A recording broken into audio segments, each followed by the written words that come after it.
Hello दोस्तों, अगर आपने इतिहास पढ़ा होगा तो माया सभ्यता के बारे में कुछ न कुछ जरूर जानते होंगे। वैसे तो यह एक प्राचीन सभ्यता है जिसके बारे में वैज्ञानिकों को भी बहुत कम ही पता है और इसीलिए इस सभ्यता को किसी रहस्य से कम नहीं माना जाता है। सैकड़ों सालों से वैज्ञानिक इस बात का पता लगाने में जुटे हुए हैं कि आखिर इस प्राचीन सभ्यता का विनाश कैसे हुआ था, लेकिन अभी भी उनके पास इसका कोई सटीक जवाब नहीं है। हालांकि इसको लेकर कई तरह के दावे जरूर किए जाते हैं। दोस्तों, आइए जानते हैं इस सभ्यता का क्या इतिहास रहा है और यह क्यों हमारे लिए खास है। माना जाता है कि माया सभ्यता अमेरिका की प्राचीन सभ्यता थी जो ग्वाटेमाला, मैक्सिको, होंडुरास और युकाटन प्रायद्वीप में स्थापित थी। खास तौर पर इसे मैक्सिको की एक महत्वपूर्ण सभ्यता माना जाता है। इस सभ्यता की शुरुआत 1500 ईसा पूर्व में हुई थी। कहते हैं कि 16वीं सदी में इस सभ्यता का पूरी तरह से अंत हो गया था, लेकिन इसके पतन की शुरुआत 11वीं सदी में ही हो गई थी।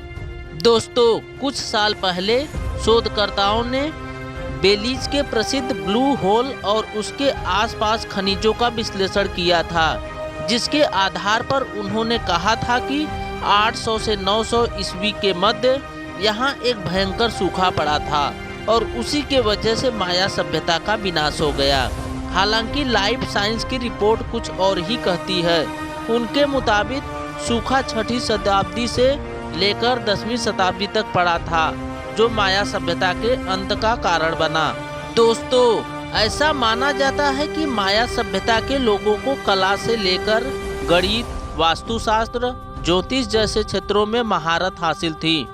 इसके अलावा खगोलीय ज्ञान में तो वे निपुण थे। उन्होंने एक कैलेंडर भी बनाया था जिसमें विभिन्न धार्मिक त्योहारों और खगोलीय घटनाओं का वर्णन मिलता है।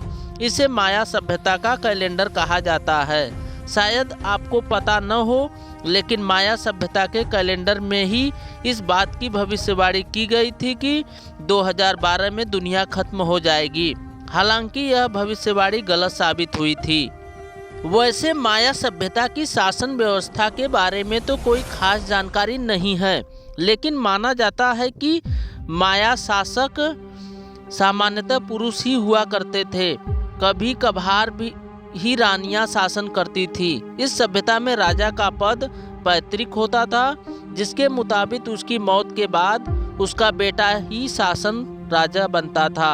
ऐसा माना जाता है कि राजा के सिंहासन पर बैठते समय देवताओं को खुश करने के लिए इंसानों की बलि भी दी जाती थी। दोस्तों, मैक्सिको में मौजूद चिचेन इट्जा को माया सभ्यता द्वारा बनाया गया एक बड़ा शहर और प्रमुख केंद्र माना जाता है।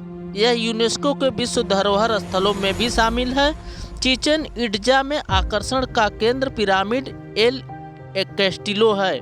पहले पर्यटक इस पर चढ़ते थे, लेकिन बाद में इस पर रोक लगा दी गई। फिलहाल यहाँ के करीब 42 मीटर ऊंची नोहच मूल ही एकमात्र ऐसी माया पिरामिड है जिस पर पर्यटक चढ़ते हैं। दोस्तों, अगर मेरे वीडियोस पसंद आए तो मेरे चैनल को सब्सक्राइब करके बेल आल को प्रेस कर दें, ताकि मेरे आने वाले वीडियोज की नोटिफिकेशन आपको जल्द से जल्द मिल सके। Thank you for watching my video.